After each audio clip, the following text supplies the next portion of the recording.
We'll talk about that.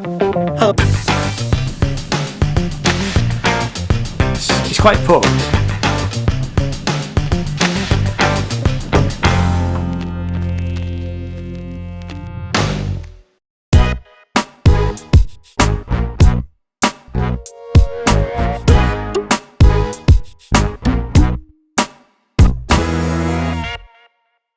Hello and welcome to my channel. My name is Ian and this channel is all about music and art, and I recently got this book, which is 1001 Songs to Hear Before You Die.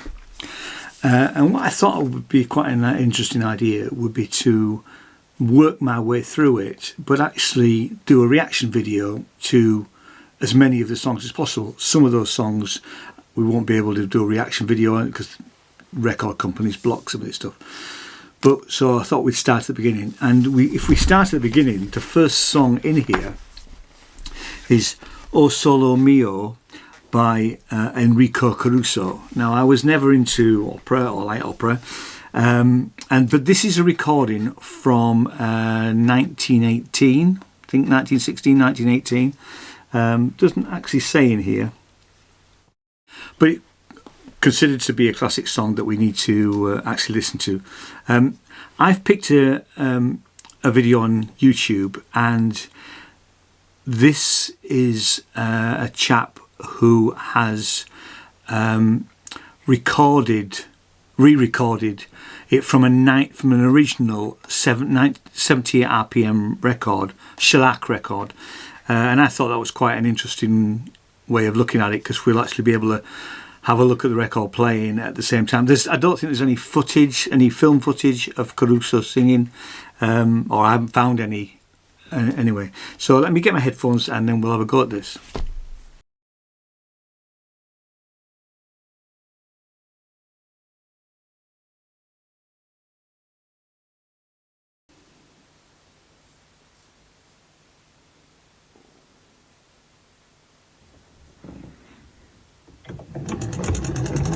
I love the 78 recorder. And then a picture of Caruso.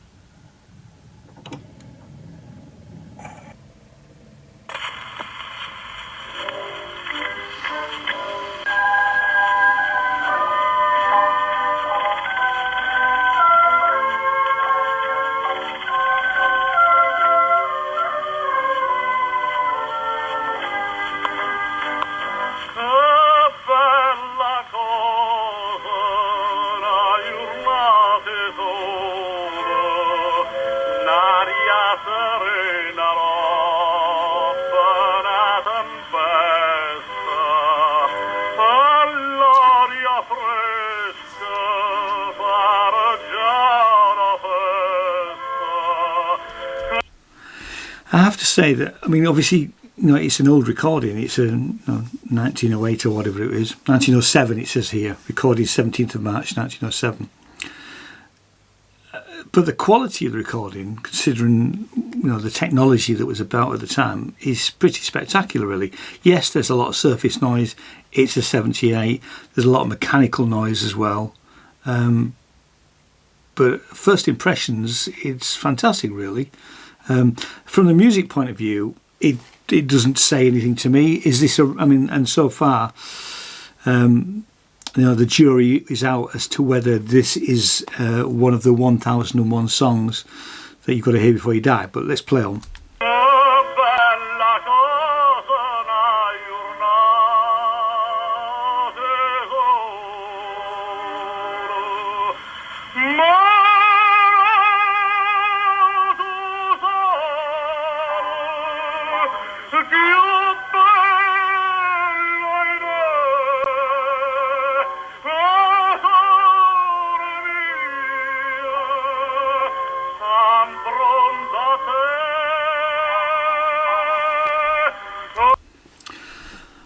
I mean, Caruso has got, you can tell he's got an absolutely fantastic voice, and actually the melody of the song is incredibly strong, and quite memorable. I have heard this before, but it's not something that I would normally come into contact with.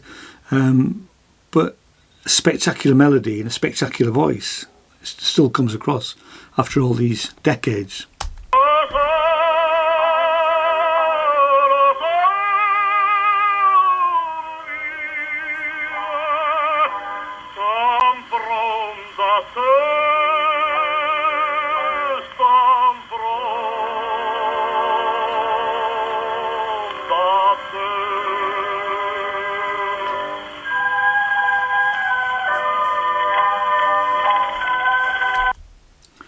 Now that picture there with Caruso singing from the sheet music, I'm more fascinated by what the guy with the newspaper is doing really, and why he isn't really paying a huge amount of attention.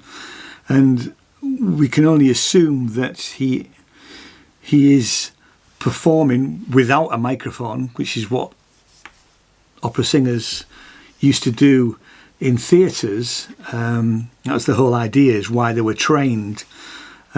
But the fact that he's able to be outside and give a fantastic concert. But I'm just fascinated by the guy with the newspaper who is looking down at something or other.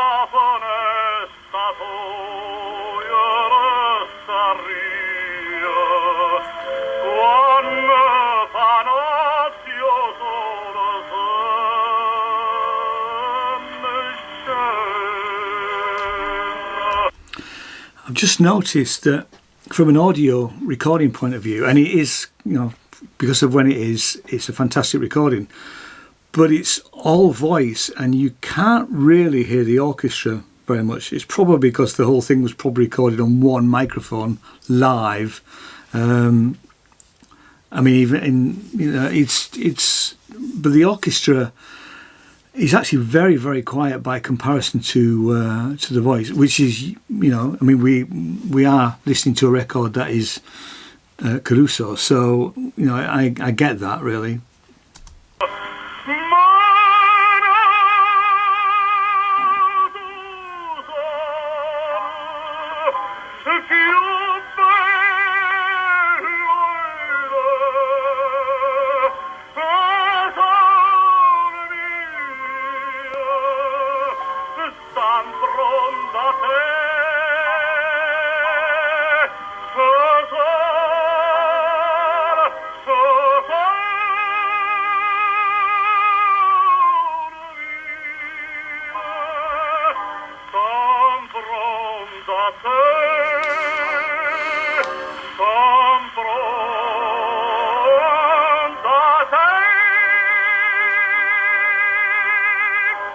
The big finish. I'm quite blown away with that really. Like I say, it's not my style of music that I would normally listen to, but actually I think it was really quite exceptional. Clearly I started off thinking, is this really, one of the 1001 songs to listen to? But actually, I can see why it's in the book, because actually, it's quite spectacular, as his vocal rendition of the song. Like I say, I wouldn't buy it. It's not really my sort of music, but from a historical point of view, spectacular. But tell me what you think. Pop it in the comments down below, and I'll see you again for another one of these 1001 songs that you need to hear before you die. In fact, the next song in the list is Betty Smith with St. Louis Blues. So that should be something spectacular. So thanks so much for watching. See you next time. Cheers now. Bye bye.